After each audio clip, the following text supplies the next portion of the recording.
Good morning students, welcome back to our online class.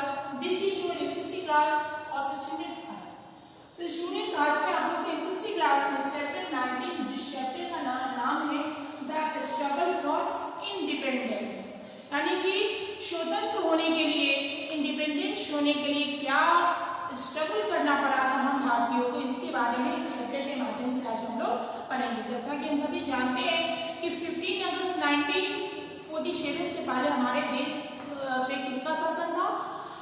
अंग्रेजों का शासन था। हमारा देश गुलाम था। तो उस गुलामी की जंजीर से मुक्त होने के लिए जो है सो कितना स्ट्रगल करना पड़ा था, वही इस चैप्टर के माध्यम से आज हम लोग जानेंगे। तो आइए जानते हैं। The revolt of 1857 shook the strong foundations of the company's rule in India. 1857 के विद्रोह ने भारत के कंपनी के शासन की मजबूत नींव को हिला दिया। The people of India now wanted to free themselves from the clutches of the British cruelty. जो भारत के लोग अब खुद को ब्रिटिश क्रूरता के चंगुल से मुक्त करना चाहते थे, मुक्त होना चाहते थे। They began to think of the causes that had made themselves. They felt that they should remove their shortcomings if they have to become free. वे उन कारणों के बारे में सोचने लगे जिन्होंने उन्हें गुलाम बना दिया था, और उन्हें लगा कि अगर मुक्त होना है तो हमें अपनी उन कमियों को जो है सो दूर करना पड़ेगा। इसके लिए around that time caste system was prevalent in the Indian society and several social areas were practiced in the name of religion. Some well-known reformers and thinkers like Rajaram Mohan Rai, Ishwar Chand Vidyasagar, Sir Syed Ahmad Khan, Dayanand Saraswati and Narayan Guru came forward to eradicate the social evils like sati, child marriage, caste system from the society. तो उन्हें उस समय के आसपास भारतीय समाज में जो है, हमारे इंडियन सोसाइटी में बहुत सारी कुप्रथा थी, बहुत सारी कुप्रथा थे। तो उसमें जो समाज में जाति व्यवस्था प्रचलित थी, धर्म के नाम पे कई सामाजिक बुराइयों का जो है सो अभ्यास हमारे भारतीय समाज में होता था। धर्म के नाम पे जो है सो बहुत सारे चीज़ों को लोग अलग अलग डिवाइड थे।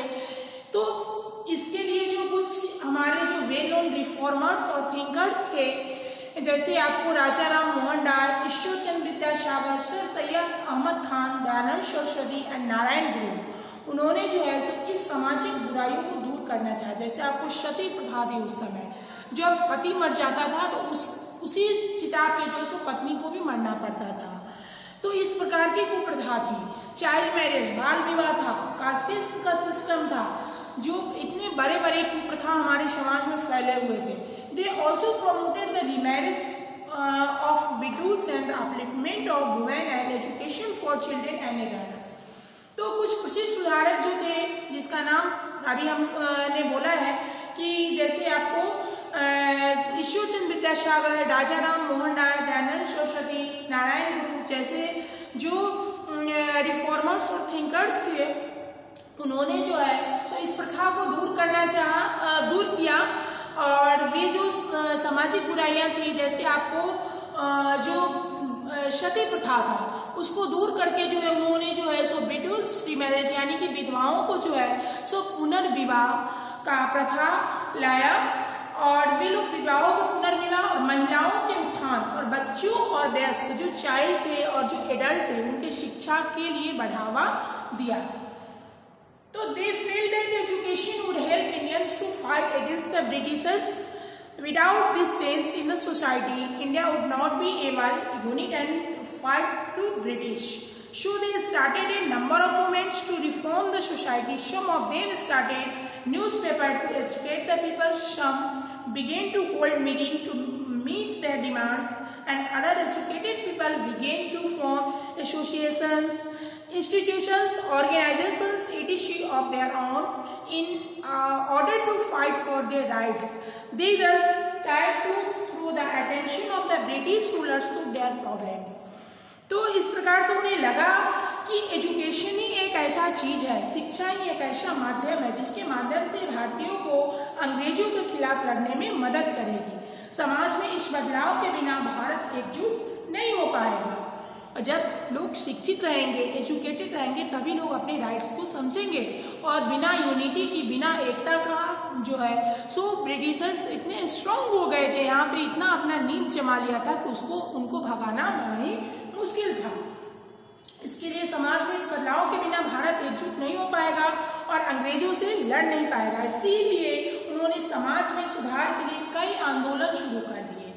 उनमें से कुछ लोगों को शिक्षित करने के लिए अखबार शुरू किया, कुछ ने अपनी मांगों को पूरा करने के लिए बैठकें शुरू कर दी, अन्य शिक्षित लोगों ने अपने अधिकारों के लिए लड़ने के लिए स्वयं का जो है सो आपको इंस्टीट्यूशंस है, ऑर्गेनाइजेशंस है, एसोसिएशंस है, इस प्रकार से जो है से लोग शुरू कर दिए। अन्य शिक्षित लोगों ने, अन्य जो एजुकेटेड लोग थे, उन्होंने अपने अधिकारों के लिए लड़ने के लिए जो है अपने स्वयं के संघ, संस्थान, संगठन बनाना शुरू किया।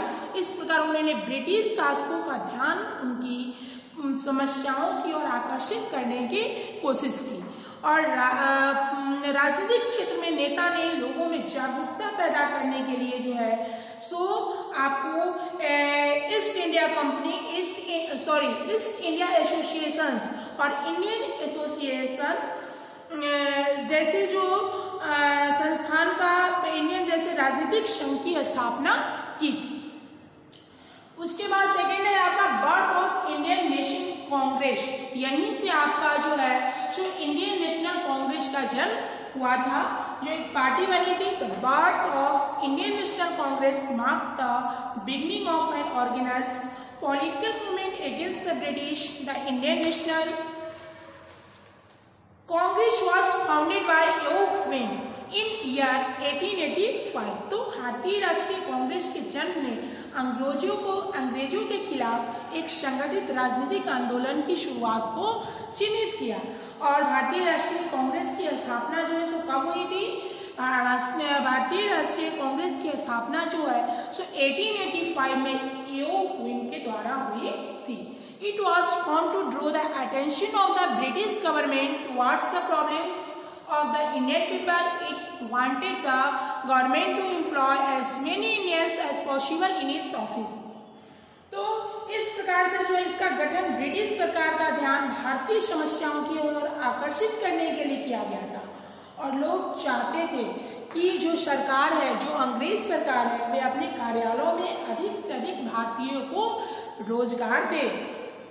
और इसके लिए जो है so the first session of the INC was held in Mumbai in December 1885 under the presidentship of WC Banerjee. तो सबसे पहला जो है सो आपको INC जो इंडियन नेशनल कांग्रेस था उसका पहला सत्र दिसंबर 1885 में WC बनर्जी की अध्यक्षता में मुंबई में आयोजित किया गया था। और it was attended by 72 delegates from all over the country. इसमें जो है सो पूरे देश के 72 प्रतिनिधियों ने भाग लिया था। and thereafter the INC held a session regularly every year in December in different parts of the country. Soon it became very popular with the middle class Indians. One major demand of the Congress was that the Indians should be allowed to manage their own affairs. तो इसके बीच जो है इसके बाद INC ने जो Indian National Congress थे देश के विभिन्न हिस्सों में हर साल नियमित रूप से अपने सत्र आयोजित करते थे और उसमें जो है सत्र आयोजित करते थे। और जल्द ही जो मिडिल वर्गीय जो इंडियंस थे वे जो है सो इसके बीच बहुत ही लोकप्रिय हो गए थे। तो among the early leaders of the Congress most important were, इसमें जो सबसे इम्पोर्टेंट लीडर थे वे थे WC Banerjee, Dadabhai Naoroji, S N Banerjee, G Subramania Iyer and Gopal Krishna Gokhale, Badruddin Tyabji and MG Ranade. They did a lot of arouse the national spirit of the people. These leaders always used very soft language while putting their demands. They believed in patience and they were called moderates. तो इस प्रकार से जो है तो उन्होंने लोगों के राष्ट्रीय उत्साह को जगाने के लिए जो है सो बहुत कुछ किया है। जो लोग थे जो इंडियन कांग्रेस के लीडर थे जिसका नाम अभी हमने बोला है वे लोग जो है सो लोगों को उन्होंने लोगों को राष्ट्रीय उत्साह को जगाने के लिए बहुत कुछ किया और इन नेताओं ने हमेशा बहुत ही सॉफ्ट लैंग्वेज का यूज किया है, इसीलिए इन्हें जो है सो मॉडरेट्स यानी कि उदारवादी के नाम से जानते हैं। इसमें जो gradually Congress leaders failed that only humble requests and demands would not bring any result. They believed that a strong action and a strong language were needed to make the British understand their problems and accept their demands. Prominent leaders among them were, इसमें जो जब उनके इन उदारवादी विचार से जब जो Britishers थे वो नहीं माने तो वे उन लोगों ने सोचा कि इसमें हमें स्ट्रॉन्ग एक्शन लेना है और इसके जो कुछ मुख्य प्रमुख नेता थे जो आपको बाल Gangadhar Tilak, Bipin Chandra Pal, Lala Lajpat Rai, these leaders were called extremists, इन्हें जो है चरमपंथी कहा जाता है। These three leaders were popularly known as लाल बाल and Pal in Indian history. हमारे भारतीय इतिहास में इन्हीं तीन नेताओं को लाल बाल और पाल कहा जाता है। जैसे बाल गंगाधर तिलक, बिपिन चंद्र पाल एंड लाला लाजपत राय, ये तीनों नेताओं को जो है सो हमारे इंडियन हिस्ट्री में लाल बाल और पाल के नाम से जाना जाता है। बाल Gangadhar Tilak in his newspaper called Keshri severely criticized British policies. He even declared freedom is my birthright and I shall have it. He was imprisoned for several years.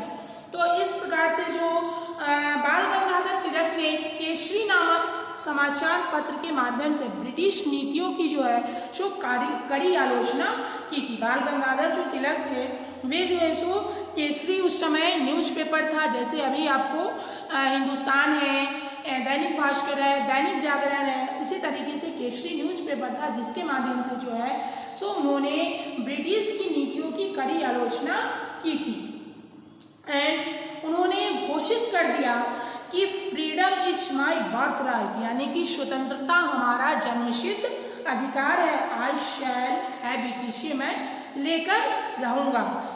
तो इस प्रकार से उन्होंने जो है तो बहुत कई साल तक जेल में भी रहे इस स्वतंत्रता के लिए और उन्होंने ये सिद्ध कर दिया कि स्वतंत्रता हमारा जन्मसिद्ध अधिकार है और इसे मैं लेकर रहूंगा। इस प्रकार से ये टॉपिक जो है सो आपका कंप्लीट हो गया।